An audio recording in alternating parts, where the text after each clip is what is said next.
Hi, everyone. Yeah, you want to do an intro? Go ahead, Jessica. Yeah, hi, everyone. I'm broadcasting here from Italy, and Jim and Jenna are in Hubertus, and we have Governor Ron DeSantis on the phone. We're really excited to talk to him. We're going to jump right in now because his time is very limited. We have 8 minutes with him, and we just appreciate that he's coming on. So, Jim, why don't you bring him on? Yeah. Governor DeSantis, are you there? I am here. Thanks for having me. Hey, thank you very much, Governor, for joining us. You know, as Wisconsin's leading conservative news site, we want to educate voters on their primary choices. I know we've only got about 7 or 8 minutes with you, so we want to jump right into it and ask you some open-ended questions. And then we're going to get into a speed round with you, and then maybe we'll have some more questions at the end. We are also joined by a conservative youth. Her name is Jenna. She's 18. She's going to have a couple questions for you also. Okay, so we're going to jump right into it. Jessica? Governor, thanks for joining us. We really appreciate it. The last Marquette poll showed that you're in a dead heat in Wisconsin with President Trump. He was ahead of you by 1 percentage point.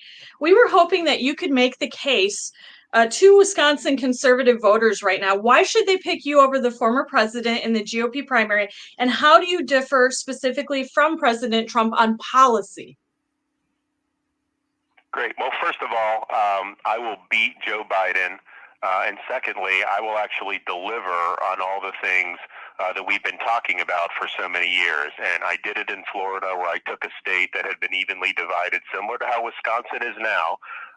And after exercising bold leadership and delivering victory after victory on key conservative issues, we won re-election by 20 percentage points. And we've just proceeded to have the strongest legislative session in the history of the modern Republican Party. We know what needs to be done in Washington.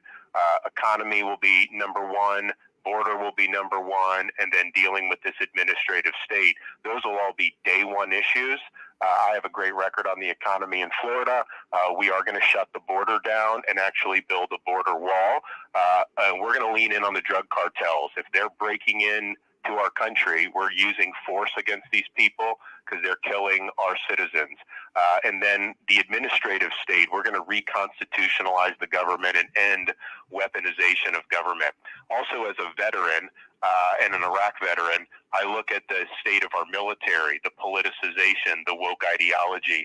That ends on day one of our administration, and we will get the military focused again on the core mission, and you'll start to see recruiting and all that pick up. Now, where do the former president and I disagree on policy?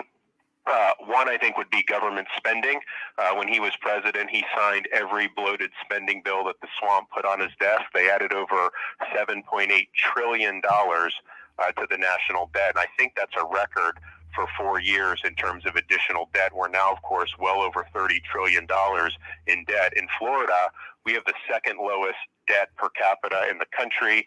We've paid down billions of dollars of debt since I've been governor. We run big surpluses, and I have vetoed billions and billions of dollars in excessive spending. And if we don't get spending under control, we are not going to be in a situation where we're going to ever be able to deal with inflation or deal with our economy. Another thing is the response to COVID. He elevated Dr. Fauci, turned the country over to Fauci. I think that was a big mistake. I would have fired Fauci because I think Fauci did huge damage to this country. Kids not being in school, businesses destroyed. But to this day, the former president said he did everything right. I can tell you that response to COVID was a disaster. We have to acknowledge it was. We have to hold people accountable for that so that we can ensure that it never happens to our country again. I think a third difference is personnel. I have people, my Surgeon General in Florida, Joseph Ladapo, he's kind of the anti-Fauci. He fought mask mandates. He fought to have kids in school. He fought against business closures. He fought against vax mandates. That's the type of people you need in your administration, people that are going to implement your policies, not try to undercut your policies. And if you look at some of the things that are happening now with like the military and the wokeness, who's the chairman of the Joint Chiefs of Staff? Milley is the woke general. He was appointed by Donald Trump. So I think you'll see much better personnel selections with me as president in our administration. And then finally, I can serve 2 terms. And I think what we saw was President Trump, he did a lot of really good things. Biden comes in, though, and he reversed almost everything on day one, other than the courts and other than the tax bill. Almost everything else got reversed on day one. I think you need a 2-term presidency to have staying power and to make sure that all these policies are implemented for the long haul. Okay, Governor, you trail President Trump by about 30 points in the Real Clear Politics average. There was a story on the Hill that some are looking for an alternative like Glenn Youngkin. You are blaming the media for the perception your campaign isn't getting off the ground. How are you going to overcome this? Well, they're trying to create a narrative because they do not want me to be the nominee. They don't want me to be the nominee because they know I beat Biden handily. But more importantly than that, they know I will actually deliver on all these issues. And they do not want that because I'll be a very disciplined president. I'll be a very focused president. I'll be a very energetic president. And we're going to get all of this done.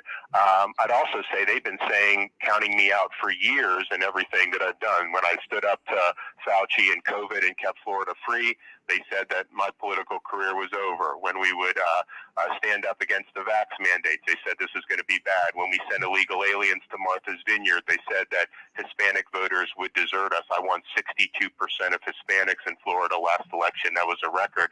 So this is just what they do. But they go after the person that they fear, and that's what they're doing. And I would say, we have huge support in these early states. It's a long process. You got to build this, but I don't think any candidate has been able to harness in these early states, key leaders, legislators, activists, and that's what it takes to win caucuses and primaries. And also, this is a state-by-state process. There's not a national poll. There's not a national primary. I know the media trots out these polls. A lot of them, are not necessarily, very well done polls, but it doesn't even matter. We don't have a national primary. We're going to have Iowa. We're going to have New Hampshire. We're going to have South Carolina. And we're the only candidate. There's 2 candidates that can win the nomination, Trump and me. And I would say that I'm the only one that could win both the nomination and the general election. Very good. Jim, let's jump into the speed round because of the time crunch and start with Jenna's question. Right. As a speed round. The next question will be from Jenna Pivovarchuk. Jenna, you want to go ahead? She's 18. She's a recent high school graduate. Go ahead, Jenna. Hi, Governor. So my generation is adapting a utopian mindset when it comes to communism and socialism. What do you believe has caused this shift in mentality? And realistically, what needs to be done to stop the snowball? So in Florida, we've instituted a requirement that every year on November 10th, that the day is dedicated to teaching students about the evils of communism and Marxism and Leninism. And I think what's happened is the education system has ignored the evils and the victims of communism, and they've embraced things like leftist ideology, which looks favorably on communism.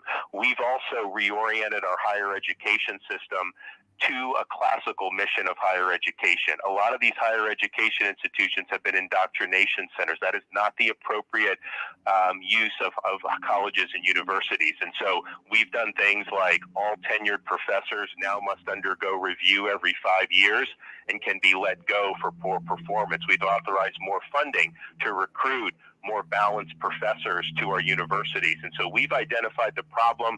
We've done a lot to take action, but I think every school in America, and we wouldn't enforce this federally, of course, because the federal government's got a limited role, but they should be teaching about the evils of communism. Every school should be teaching about our American constitutional heritage, and those should just be non-negotiable. Governor, do you have a few minutes? Can we ask you some more questions? I know we're up against the time. Yeah, we can do it fast. Let's do it fast. Okay, great. Yeah, what we'll do a speed round. Basically, yes and no answers, and except for the first one here, Governor, who are 2 people that are your short list here to be your running mate? Who do you guys recommend? I mean, I'm taking it one step at a time. I think that's something that we will evaluate as time goes on, but I think it's a little bit presumptuous to be doing that at this stage. I'm here to win the early primaries, and that's what we got to do first. Governor, I ask this because we have a lot of our readers asking me this. Would you ever agree to be Donald Trump's running mate? Yes or no? I don't think so. I'm not a number two guy. I think I'm a leader. Governor of Florida, I've been able to accomplish a lot. I think I probably could do more staying there than being VP, which doesn't really have any authority. Would you ever consider RFK Jr. to be a running mate? You know, I know RFK. Actually, he and I have worked together on Fauci, and I think he's right on Fauci. And I think there are issues that we can align. But I think on the bulk of issues, I think he's a liberal Democrat, and so I'm going to choose somebody that is going to be conservative. If elected, would you finish Trump's border wall? 100%. On day one, we will do it. I mean, they built 50 miles in 4 years. We got to do way more than that, and that starts on day one, declaring a national emergency, mobilizing all resources, including the military, to be able to do. I would also do the wall, I think, better, because what I've seen down there, these steel beams, the cartels cut through it, and like they literally are bringing product into our country right through the wall. Now we're going to have sensors and drones, and if we see that, I want military or border patrol engaging those cartel members with lethal force. If you drop some of these guys, they're going to stop trying to do this. So yes, we will absolutely make the wall a priority. Walls work, and if you have walls, it makes it easier for your personnel to deal with the points of entry. Right now, it's wide open spaces. People are just pouring in at will. Governor, would you end birthright citizenship? For illegal aliens, I don't think they have birthright. I don't think that was the intention of the 14th Amendment. Obviously, for an American citizen, you know, your kids are birthright. For people that are legally in the country, there's birthright. But for people that have come illegally into the country, I don't think the 14th Amendment envisioned having that situation guarantee citizenship. Jessica? Would you pardon Donald Trump if he's convicted and you're elected president? So what I've already said is we're going to end weaponization of government, and as part of that, we are going to be issuing pardons, but we're going to have a process where people apply after the election, and people that were victims of a two-tier justice system, you know, will be looked favorably for pardons. But I would note in his case, you know, he has maintained his innocence, and so I think it's a bit presumptuous to presume under that situation that he would actually be convicted. Should transgender treatments, including puberty blockers, hormone therapy, and surgeries for minors, be criminalized? I already did it in Florida, and it was the right thing to do. I think that when you are doing these irreversible procedures, you're sterilizing kids, you're mutilating kids, pumping them with these, you know, very experimental chemicals. It is wrong, and there are physicians that are making a fortune off doing this. They are scaring some parents. You know, some of these parents, their kids, you know, the kids go through things in teenage. This is normal that it happens. And they will go, and these doctors will say, if you don't do all these procedures, your kid's going to end up committing suicide, and that's a lie. And I think it's been very harmful for a lot of people. So, yes, we did do that. I got that done in Florida, and I think that should be done across the country. Should Joe Biden and Merrick Garland be impeached? Well, it's interesting. You know, I've endorsed what they're doing to move forward with Garland, but what I've said with Biden is, you know, he picked Harris for a reason. She's his impeachment insurance, because no matter how corrupt he is, people are not going to want to turn the reins over to Harris. And so I think that is kind of what protects him from them wanting to do it. But I do think the Biden family, with the amount of money that's flown into their coffers, if we had an honest FBI and an honest federal agencies, I mean, they would be done 10 ways from Sunday. I mean, it's just unbelievable that much money would be flowing into the coffers, and then nothing ends up happening about it. It's a total farce. Should we be funding Ukraine in its war against with Russia? I think what we need to do is use our leverage to bring this to a sustainable peace, because what we're doing now is we're depleting our reserves of weapons that it's going to make it more difficult for us to respond to exigencies in Asia. Some of these weapons were originally earmarked for Taiwan, which I do think the defense of Taiwan, is a significant American interest. And so Biden's policy is just have a lengthy war of attrition, have a blank check, and I don't think that serves American interest. And so let's bring this thing in, use whatever leverage we can use to bring it in, and you want a sustainable peace in a way that doesn't reward aggression. If Trump is the nominee, will you support him?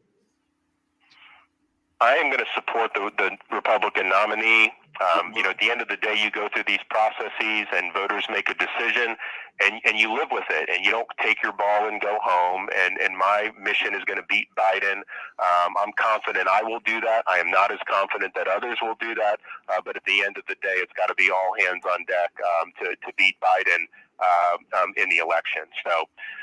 Well, listen, I appreciate it. I'm being told that I've got to run to my next thing, but thank you guys for having me, and thanks for what you're doing locally, because I know there's not a lot of media that's willing to shine light on a lot of the issues that you guys cover locally. So good job. Thank you very much, Governor. Appreciate your time. Thank you for taking the time. We really appreciate it.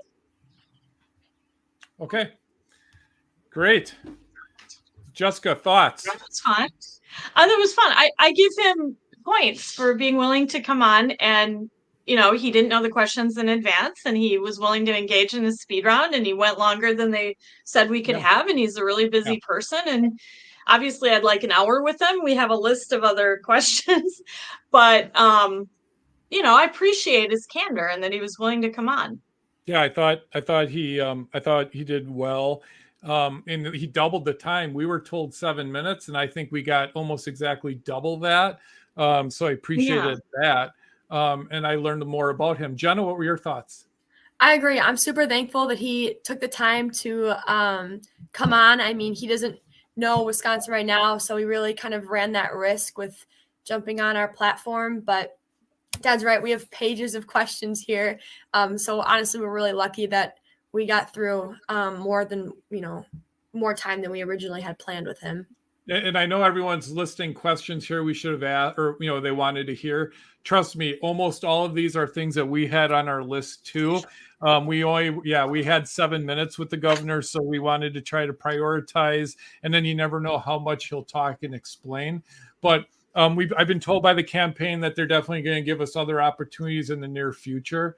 So we will definitely take all these in consideration and ask those questions next time. And we'll take any opportunity to speak with a presidential candidate of major stature like that. I think that's good for our readers. It's good for primary voters. Again, I'd like an hour with him so I could ask a lot of follow-up questions and so forth. And I also wanted to tell everybody, as a news site, we've decided to stay neutral in the primary, at least so far. That could change. We debate it every other day. So we did reach out to President Trump, his team, and I left a message for his top press person. I got a message to him from someone very well known who contacted them and said that we would like, obviously, to give President Trump the same opportunity. Can you imagine doing a speed round with President Trump, Jim? I think it'd be so much fun. I look forward to that. I hope President Trump comes on. I really do. Yeah. I would like to ask him these same questions. And Wisconsin being such an important state, and again, very little conservative media here in the state. I definitely hope he decides to do so. And I'm waiting to hear back. So I was told it was a good sign. I was told that his top press person wanted to speak with us directly, and we were given his cell phone number, and I left a message, but now we haven't heard back yet. So the offer stands. If President Trump's team is listening to this, obviously we would love a chance to interview President Trump, to say the least, or any of the presidential candidates.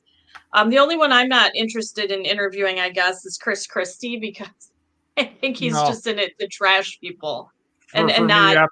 After Christie said that he believed that there should be transgender treatments and surgeries for minors, he's off my list to even being considered. So I just don't want to elevate someone who's in here just to trash other Republicans versus articulating a vision for the country.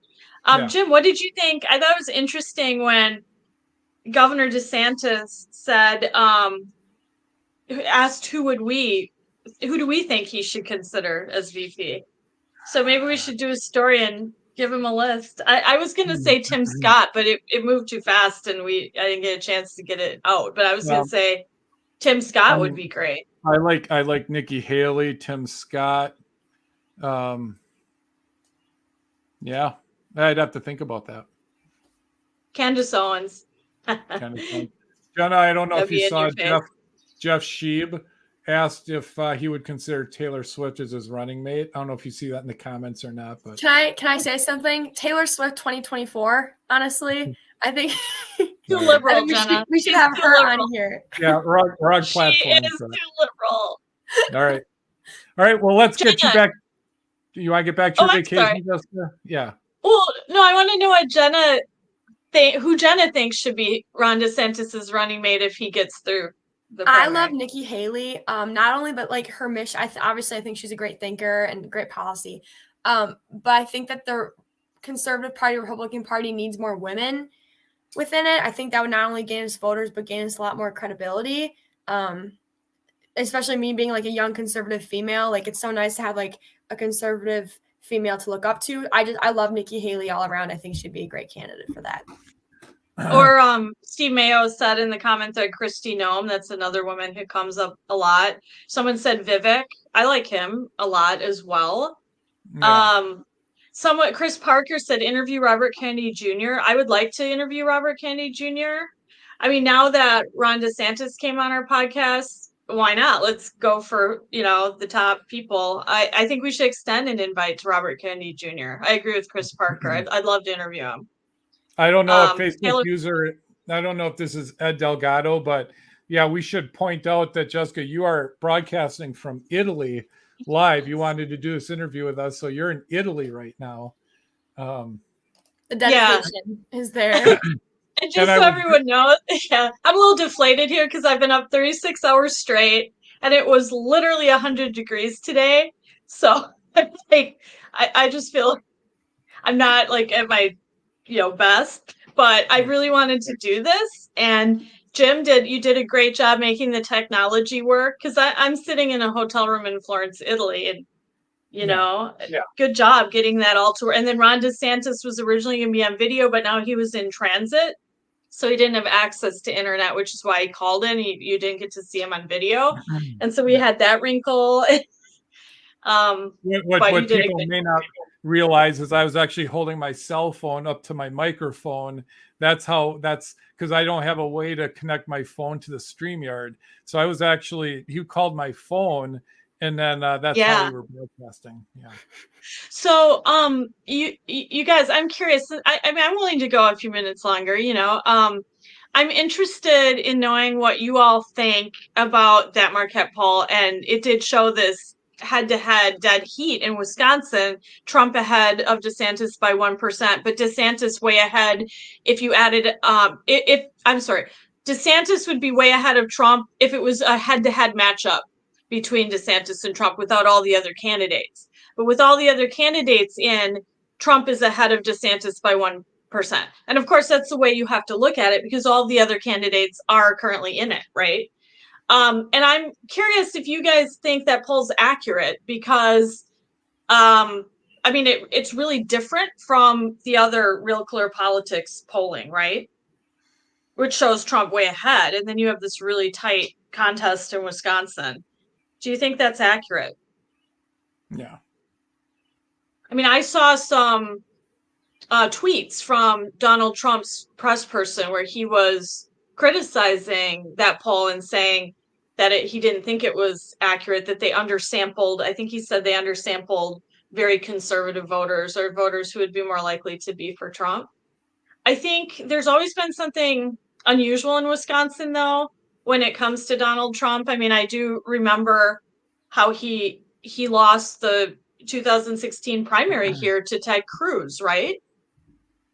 He has a conservative talk radio problem, I think, in Wisconsin. We're one of the only conservative outlets that is staying neutral, I think. Right, Jim? Yeah, I agree. I think I agree with John here. Marquette poll has been pretty reliable. probably the closest poll in Wisconsin. Wouldn't you agree? Yeah, I mean it was terribly unreliable when it came to Trump in 2016. That's kind of an outlier. But all polls were, right? They All didn't polls account were, for yeah. that 5%. Right. Yeah. And I think Almost all it. polls, except Yeah. for the Trafalgar Group, which was this boutique Republican pollster out of Atlanta. I interviewed the head of it, and they were the only pollster that got 2016 right in a lot of cases. They called Pennsylvania, I think, for Trump, and Florida and things like that in 2016. And they had discovered that the reason the other polls were wrong is that there was this effect in 2016 where voters didn't think it was socially acceptable to admit that they were voting for Trump, so they would lie to pollsters.